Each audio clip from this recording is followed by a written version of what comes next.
Hi guys, and welcome back to the channel. So yesterday I watched an interesting documentary on Netflix because it was about, guess what, crypto. And there aren't really many movies or documentaries in these days about money, investing or cryptocurrency. So, when I saw it, it definitely caught my eye. So it's called Trust No One, The Hunt for the Crypto King.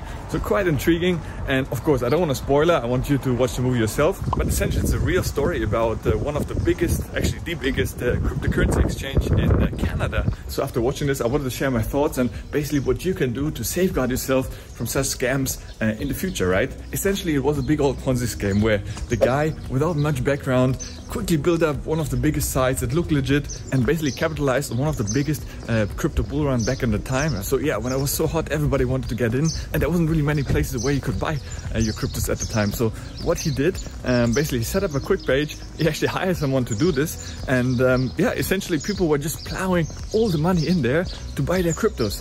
So they got excited, they bought crypto, price went up, the world was in order. But everything that goes up must come down, right? So when the crash happened and the reset happened, they really struggled, because as soon as it did, people wanted to withdraw their money.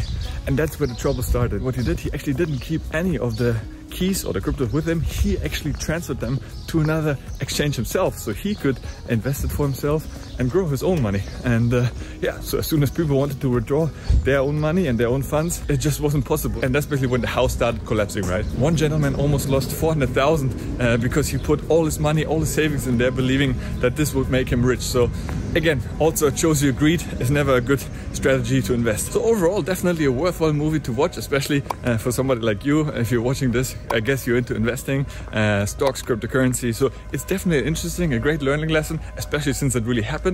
And yeah, I didn't really like the ending too much. It left a lot of open questions. And again, I don't want to spoiler because there's quite some twists in the story. Now, of course, usually when movies come out about money and investing, and especially crypto, which is now hot, often those have bad endings, right? Because of course, people want to see some scandal, they want to see some drama. One thing, of course, I wasn't happy about, that it's been portrayed as a bad thing, right? As another scam. But let's be honest, scams happen anywhere, right? Also in the fiat world, in the Western world. I mean, pretty much anything money related has attracted scam artists. I mean, there's so many to count.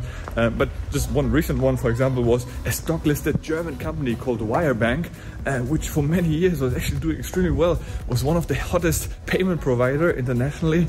I mean, they've been faking fake payment transactions around the world to increase their valuation. They were checked and audited by some of the biggest auditing companies in the world, and still they managed to scam all the investment world, everybody who invested into it. So again, scams happen, right? There's no way around it. But there are a couple of things that you can do to protect yourself. So of course, most importantly, I think, is the research you have to do to really understand who's behind it, right? So this guy was basically coming out of nowhere without any real background. Now, of course, a couple of years ago, crypto world was still very much new. There wasn't much knowledge around the topic. But these days, when you go into a new exchange, definitely always start with some of the most established ones.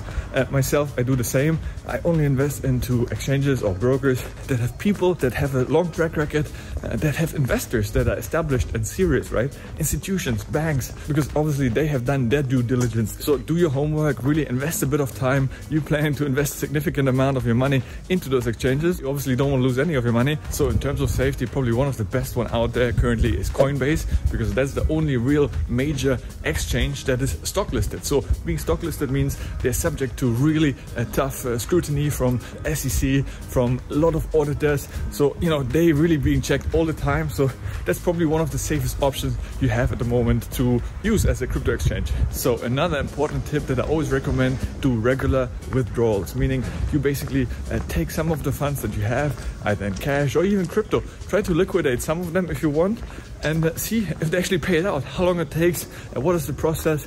And if you see some red flags there, with a little bit of money, obviously it's gonna get only more the more money you have. So I think that's very important to do this regularly. So the easier it is and the more trustworthy they are, because if they're sitting on a lot of funds and they have a lot of processes in place, that shouldn't be an issue. But with the exchange over there, basically they couldn't withdraw any money. So it's important that you do this at least once or twice, once in a while, see if that still works. So what I do personally, as I don't want to liquidate or sell any of my crypto holdings.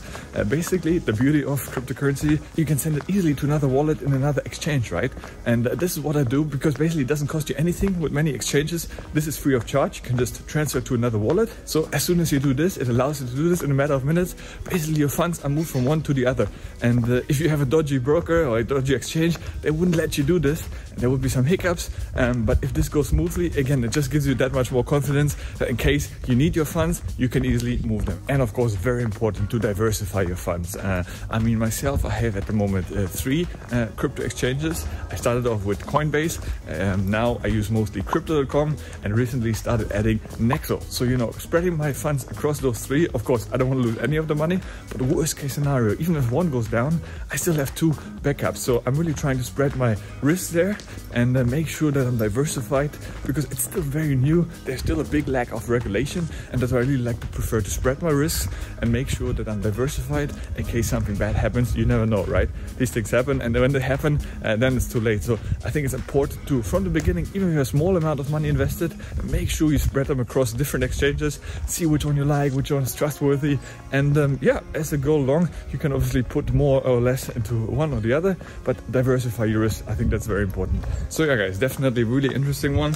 Check it out for sure. It's worth some good learning lessons there. And of course, as the title of the movie says, trust no one. That's very true. You should always trust yourself the most. If you even feel more comfortable, you can even download, of course, the keys of the exchange, which is amazing. So you have your own custody of your own keys. So then you're even more safe. Personally, I don't do this, but if you want, you can of course buy a ledger, download it, and keep it yourself in your own cold storage. That's the safest option, probably even safer than keeping your money in a bank. And if you want to learn more about how I use my crypto.com card, then check out the video over here. If you enjoyed the video, please give it a like, subscribe to the channel. It means the world to me. As always, guys, I thank you so much for watching. Make sure you stay safe out there, stay healthy, get wealthy, and I'll see you in the next one. Ciao.